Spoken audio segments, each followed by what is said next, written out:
Dziś jestem w Niemczech, w Kolonii, na tajnej prezentacji samochodu, który znacie od 9 lat. Jego pierwsza generacja miała tak wyrazisty charakter, że powątpiewano w jego sukces. Od początku produkcji sprzedano prawie 1 000 000 egzemplarzy tego samochodu, a w Polsce jego sprzedaż nadal rośnie. Niestety nie będę mogła dzisiaj pojeździć, za to opowiem Wam krótko, jaki jest przy bliższym poznaniu. Właśnie za chwilę wejdę do tych drzwi i zobaczę, co to za samochód.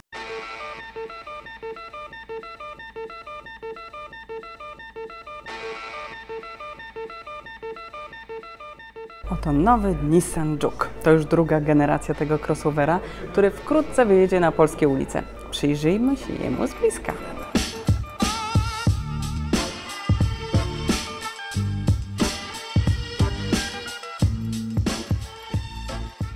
Poprzednio nietuzinkowa stylizacja nadwozia przysporzyła Juke'owi sympatii europejskich klientów. A teraz?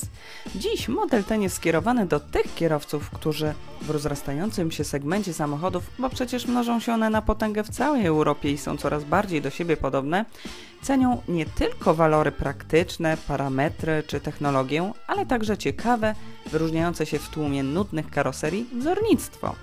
Na ulicach pojawia się coraz więcej samochodów typu crossover, łączących zalety auta coupé i niedużego SUV-a. To trend, który właśnie zapoczątkował w 2010 roku Nissan, prezentując Juke'a. Przód nie stracił swojego mocnego charakteru, jest drapieżny dzięki światłom LED, które teraz są jeszcze bardziej smukłe niż poprzednio, dostępne są w standardzie.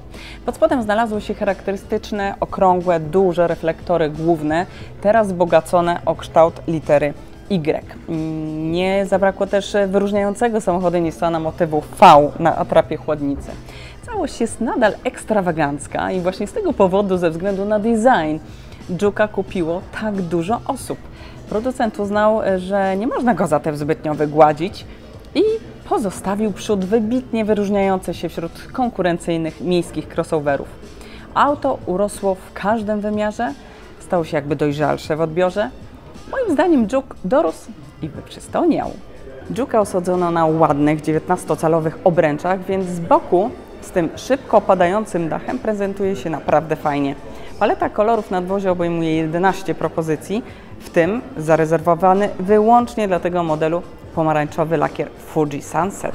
W Juke'u pojawia się teraz nowa wersja wyposażenia N-Design, w której można personalizować swój egzemplarz samochodu, wybierając na przykład kolor dachu i tapicerki, montując specjalne zderzaki, listwy boczne i wybierając wzór felg z lekkiego stopu.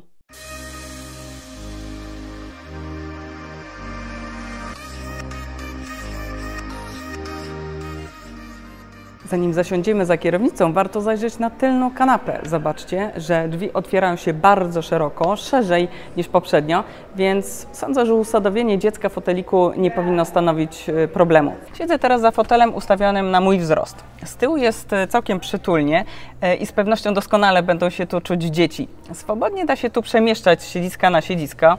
Nic nie ogranicza przestrzeni na środku. Najlepiej będzie się tu podróżować 2 niewysokim osobom. Wreszcie przeskakujemy na stanowisko dowodzenia. Z przodu w porównaniu do starszego Juke'a jest jakby więcej miejsca. Kokpit jest optycznie szerszy, więc naprawdę czujemy więcej przestrzeni. Zdecydowanie jest bardziej nowoczesny. Użyte materiały są dobrej jakości. Wszystko wydaje się być idealnie spasowane. Na fotelach, zresztą jednobryłowych, siedzi się wygodnie. Są opcjonalnie oczywiście pokryte skórą lub alcantarą.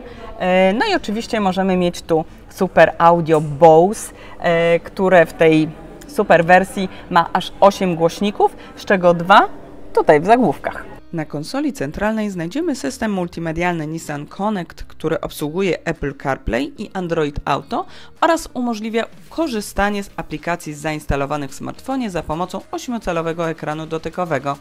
Kierowca ma dostęp do map i usługi Live Traffic TomTom oraz może aktywować pokładową sieć Wi-Fi, za pomocą której tablety i laptopy pasażerów mogą łączyć się z internetem.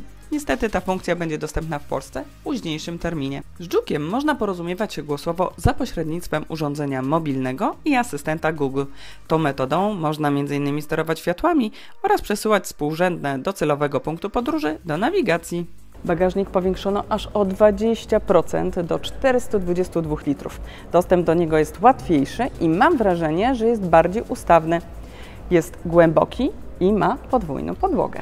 Po raz pierwszy pojawia się w Juke'u system ProPilot, taki aktywny tempomat, czyli elektroniczny asystent kierowania, przyspieszania i hamowania. Wspomaga prowadzenie pojazdu jednym pasem autostrady, przyspieszając i zwalniając, aby kierowca mógł utrzymać właściwą prędkość i odległość od poprzedzającego pojazdu, a także utrzymując samochód pośrodku pasa ruchu. Jeśli lubisz motogadżety, z pewnością spodoba Ci się korzystanie z aplikacji Nissan Connect Services, pozwalającej na sterowanie wieloma funkcjami samochodu. Można na przykład sprawdzać status zamków drzwi w samochodzie, blokować je lub zwalniać blokadę zdalnie za pomocą smartfona. W ten sam sposób można sprawdzić ciśnienie w oponach lub poziom oleju przed podróżą. Juke napędzany jest jednolitrowym, trzycylindrowym, turbodoładowanym silnikiem benzynowym o mocy 117 koni mechanicznych, który może być skonfigurowany z 6-biegową przekładnią manualną lub 7-biegową, dwusprzęgłową skrzynią automatyczną z funkcją zmiany przełożeń za pomocą manetek oraz selektorem trybu jazdy. Wówczas do wyboru są 3 tryby: Eco, Standard i Sport.